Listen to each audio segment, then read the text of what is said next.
Salut à tous et bienvenue sur AZ237. Un étudiant accusant 20 minutes de retard fut soumis à 2 problèmes de mathématiques. Ses solutions choquèrent son professeur. Regardons son histoire. Mais avant de commencer, j'aimerais vous rappeler qu'après avoir regardé cette vidéo, vous pouvez faire un tour sur notre chaîne pour découvrir de nombreuses histoires à la fois incroyables, intéressantes et émouvantes. Et n'oubliez pas de vous abonner à la chaîne et d'activer la cloche de notification si vous êtes nouveau parmi nous. Georges n'est pas né dans une famille particulièrement riche. Ses parents étaient cependant très instruits et avaient de grandes aspirations pour leurs enfants. Le petit Georges avait été nommé d'après le grand écrivain George Bernard Shaw. Ses parents espéraient que leur premier enfant deviendrait écrivain. Son père était mathématicien et linguiste. Sa mère était également linguiste. Après avoir déménagé aux États-Unis, son père devint professeur de mathématiques à l'Université du Maryland à College Park, tandis que sa mère obtint un poste de linguiste à la Bibliothèque du Congrès. Dès son plus jeune âge, le père de Georges l'avait mis au défi de résoudre des problèmes mathématiques complexes, notamment en géométrie projective. Au fil du temps, il avait lui-même développé une passion pour la géométrie. Il raconta plus tard cette expérience avec son père. « Il m'a donné des milliers de problèmes de géométrie alors que j'étais encore au lycée. L'exercice mental nécessaire pour les résoudre était un grand cadeau de mon père. Résoudre des milliers de problèmes à l'époque où mon cerveau était en pleine croissance a plus que tout contribué à développer mon pouvoir analytique. » Après avoir terminé le lycée, Georges décida d'étudier les mathématiques à l'Université du Maryland, où son père était membre de la faculté de mathématiques. Compte tenu de la situation financière, ses parents ne pouvaient pas envoyer leur fils dans une université plus prestigieuse. Mais Georges était satisfait. Il travaillait dur et obtint sa licence en mathématiques et en physique en 1936. Ses notes n'avaient rien d'exceptionnel, mais ses parents étaient toujours fiers de lui. L'été de la même année, Georges tomba amoureux d'une belle jeune fille nommée Anne et se maria. Le couple nouvellement marié s'installa dans leur maison où Georges commença ses études supérieures en mathématiques abstraites. Au fil du temps, il s'était de plus en plus déconnecté de ses études. Il ne trouvait aucun intérêt dans les mathématiques abstraites. Les seuls cours qu'il appréciait vraiment étaient ceux de statistiques. Alors, il abandonna ses études. Cependant, il n'avait jamais perdu son intérêt pour les statistiques. Quelques semaines plus tard, il commença à lire quelques statistiques faites par le professeur Neyman. Et cela suscita son intérêt. Georges écrivit au professeur pour lui proposer un poste d'assistant d'enseignement. Georges recommença alors ses études supérieures sous la direction de Neyman. Il s'inscrivit en première année à Berkeley. Mais la reprise des cours était difficile. Il arrivait souvent très tard dans sa classe. Un jour d'évaluation, il arriva encore en retard. Il se faufila et prit place. Neyman avait mis 2 problèmes sur le tableau. Georges les avait griffonnés dans son livre. « Ça doit être des devoirs », se dit-il. Il fixa longuement et durement son livre. Quels étaient ces problèmes? À première vue, il faudrait des jours pour les résoudre. Peut-être avait-il manqué quelque chose d'important au début. Il ne pouvait pas demander de l'aide et admettre qu'il était en retard. En regardant ses livres, Georges réalisa à quel point les problèmes étaient difficiles. Il s'en voulut d'avoir été en retard. Au fur et à mesure que les heures passaient, il savait qu'il ne pourrait pas remettre ses devoirs à temps. L'horloge s'était mise en marche.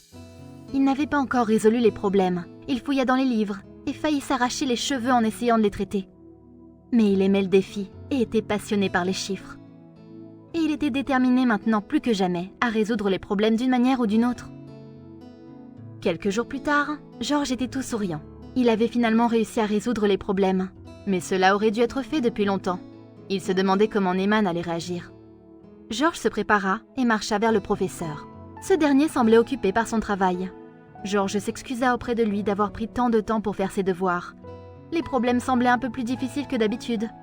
Neyman était tellement concentré sur son travail qu'il lui fit un signe de tête dédaigneux. Georges lui demanda s'il voulait toujours prendre son devoir. Toujours concentré sur son propre travail, Neyman lui demanda de le jeter sur son bureau. Georges regarda le bureau. Il débordait de livres, de papiers et de toutes sortes de choses. Il était trop absorbé par son travail pour s'en soucier. À contre-cœur, Georges posa son document sur le bureau, même s'il craignait que ses devoirs n'y soient perdus à jamais. Des jours passèrent et Georges ne reçut aucune réponse de Neyman. Avait-il fait une erreur? Ou pire, le professeur avait-il perdu son travail? Georges se demandait s'il devait lui rappeler les travaux qu'il lui avait soumis. Un dimanche matin, environ 6 semaines plus tard, Georges et sa femme étaient restés au lit tard. Soudain, vers 8 heures, le couple fut réveillé par un grand bruit de coups. Quelqu'un était à la porte d'entrée. Ils se regardèrent avec étonnement.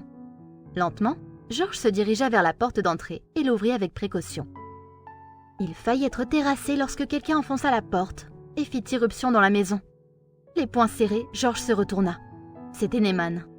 Il se tenait au milieu de la maison, serrant une pile de papier, avec un regard fou dans les yeux. Georges regarda son professeur avec surprise. Qu'est-ce que cela signifiait? S'était-il passé quelque chose à l'université? « Vite, vite, lisez ceci maintenant !» s'écria Neyman en lançant une poignée de papier à Georges. Georges resta là, le visage couvert d'un regard confus. Neyman commença à expliquer. « Je viens d'écrire une introduction à l'un de vos articles. Lisez-le pour que je puisse l'envoyer tout de suite pour publication. » Georges était abasourdi. Une introduction à quoi? De quoi parlait-il? Voyant que Georges n'avait aucune idée de ce qui se passait, Neyman se calma finalement et mit les choses au clair. Les 2 travaux sur lesquels Georges s'était acharné n'étaient pas des devoirs. En fait, ils n'étaient pas du tout destinés à être résolus. C'étaient 2 fameux problèmes non résolus en statistique. C'étaient des théorèmes statistiques non prouvés pour lesquels certains des plus grands esprits du monde avaient essayé de faire des preuves mais avaient échoué. Et Georges les avait résolus en quelques jours. Jusqu'alors, Georges pensa simplement qu'il avait manqué quelque chose d'important et son imprudence faisait paraître les problèmes difficiles. Aujourd'hui, tout commençait à prendre un sens. Georges pâlit. Il s'affala sur une chaise quand il prit conscience de la situation. Lui, un simple étudiant diplômé, avait résolu l'insoluble. Il ne savait pas que ce n'était que le début. Des années plus tard, il devint un mathématicien de renommée mondiale. Ses contributions couvraient une myriade de domaines, notamment l'ingénierie industrielle, la recherche opérationnelle, l'informatique, l'économie et les statistiques. Il fut plus tard respecté par le développement de l'algorithme simplex en 1947. Un algorithme permettant de résoudre des problèmes de programmation linéaire. Son travail aida l'armée de l'aide américaine où il devint un expert des méthodes de planification résolues avec des calculatrices de bureau. L'une des premières applications de l'algorithme du simplex fut la détermination d'un régime alimentaire adéquat à moindre coût pour les militaires. Les méthodes de programmation linéaire étaient d'une grande importance et façonnèrent le développement de la technologie actuelle. Laszlo Lovász, un mathématicien primé, décrivit l'importance de la programmation linéaire comme suit. Si l'on prenait des statistiques sur le problème mathématique qui consomme le plus de temps d'ordinateur dans le monde, alors la réponse serait probablement la programmation linéaire. Mais Georges resta humble et modeste tout au long de ces années. En écrivant sur son algorithme simplex, il déclara « L'énorme puissance de la méthode simplex est une surprise constante pour moi. Même à l'époque, Georges était plutôt humble malgré sa réussite. 1 an après avoir résolu les problèmes, il commença à préparer un sujet de thèse. Il consulta Neyman, qui haussa les épaules, et lui dit d'emballer les 2 problèmes dans un classeur, et qu'il les accepterait comme sujet de thèse. Le second des 2 problèmes, cependant, ne fut publié qu'après la Seconde Guerre mondiale. Une personne nommée Abraham Wald contacta Georges, lui disant que le résultat principal de son article était le même que le second problème de devoir. Georges permit humblement à Abraham de publier le travail avec lui en tant que co-auteur.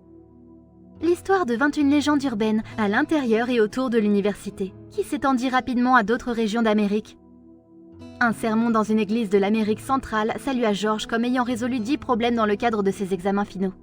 Il riait simplement de ses exagérations. L'histoire de Georges est l'exemple parfait de la façon dont un esprit positif peut réaliser l'impossible. Pour lui, les problèmes n'étaient pas insolubles. Il s'était donc appliqué à achever son travail. Dans son esprit, les problèmes pourraient être résolus s'il travaillait juste assez dur. Contrairement à la plupart des grandes réalisations, Georges ne les avait pas résolus pour la gloire ou la célébrité, ni même pour le plus grand bien. Il voulait simplement terminer ses devoirs à temps. Cette simplicité est probablement la source de son humilité au fil des ans. Ses actions ont plus tard inspiré un livre sur la pensée positive. La morale de l'histoire est que si Georges avait su que les problèmes n'étaient pas des devoirs, mais étaient en fait 2 célèbres problèmes non résolus en statistique, il n'aurait probablement pas pensé positivement, se serait découragé et ne les aurait jamais résolus. Sa simple appréhension qu'il s'agissait de problèmes qui pouvaient être résolus était plus puissante que celle des plus grands esprits du siècle. Quelle est votre opinion au sujet de cette histoire? Dites-le-nous dans les commentaires. Si vous avez aimé cette vidéo, alors cliquez sur le bouton j'aime et partagez-la autour de vous. À très bientôt sur AZ237.